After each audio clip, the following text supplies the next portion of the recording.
Highway 14, the Laura Ingalls Wilder Historic Highway, parallels the old Chicago Northwestern track.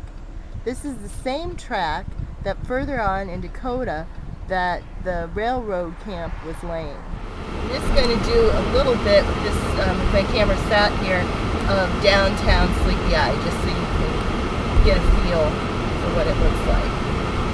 And it is right on Highway 14. So if you take the Laura Ingalls Wilder Historic Highway route across Minnesota, which I highly recommend if you ever get a chance, so I-90 is a lot faster if you have it.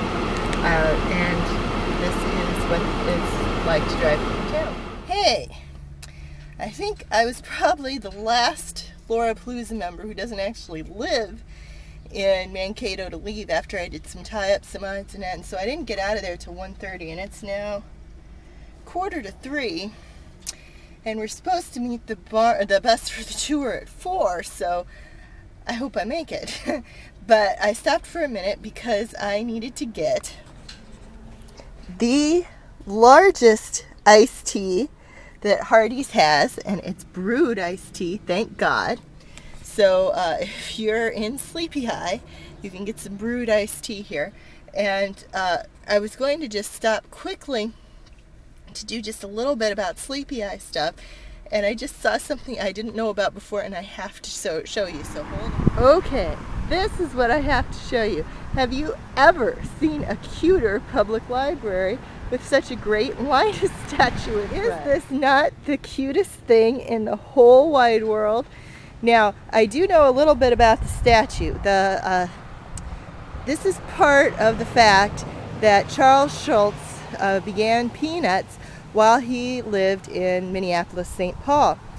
And they wanted to do a tribute to him.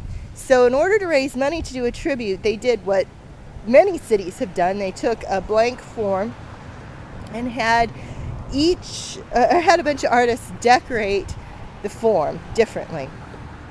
And what they did in St. Paul was they used the Peanuts characters one time at a year.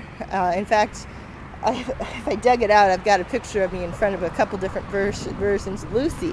At the end of the year, they auctioned them off in order to raise money for a metal sculpture as a permanent tribute to Charles Schulz. So this is one of those statues. Now what it says about this particular one, I don't know if you'll be able to read this or not. I don't think you will, so let's just look up at Linus and I'll read it to you. Linus Marr, son of Nick and Ella, was born and raised in Sleepy Eye, Minnesota. He spent 4 years in the Navy during World War II and then went on to study art at the Minneapolis School of Art. Following graduation, he became a cartoon instructor at the Art Instruction School in Minneapolis, where Charles Schulz was teaching cartooning. Schulz and Marr became good friends, and Schulz added the character Linus, named after his friend, into his newly developed comic strip, Peanuts. Marr moved to California and went from teaching cartooning to creating cartoons for newspaper syndication, television, and publishing. In addition, he also created the internationally syndicated daily newspaper puzzle called Challenger. Linus Marr became a professional syndicated award-winning cartoonist, magazine illustrator, and whimsical painter. This statue was dedicated September 23, 2003. And is it not just darling? So stop and see that when you're in Sleepy Eye. Now this is what I actually stopped in Sleepy Eye to show you, and I stopped by the public library hoping they'd have a little more information on it, but they're closed today, so that'll have to wait for another trip. But while fans of the TV show will be very familiar with the name of the town Sleepy Eye, people who aren't TV show fans will be most likely familiar with it from Sleepy Eye Pottery. And Sleepy Eye Pottery was actually created as a giveaway for a Sleepy Eye mill. And this, if I'm right, and I think I am because it looks like the picture I've seen, is the Sleepy Eye mill. Pottery came from as an incentive to buy their other products. That's what they were. They were a giveaway originally. You were supposed to buy the other stuff to get the pottery. And I just wanted to show you this because probably for non-Laura fans, this is what Sleepy Eye is most famous for.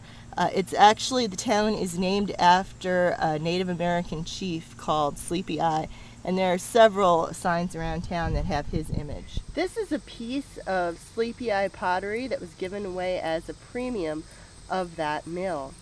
This is actually a reproduction, but it's just like one that my grandmother had that they used to serve milk with on the table every day. So that's why we bought this one, even though it's a reproduction. The originals would be a little nicer than this, but this is basically what the design looked like. The mill itself, from when I last heard, was privately owned and is currently being used as storage, so don't try and go in the mill. It isn't a museum or anything, and if you want to take a picture, please do so from the road.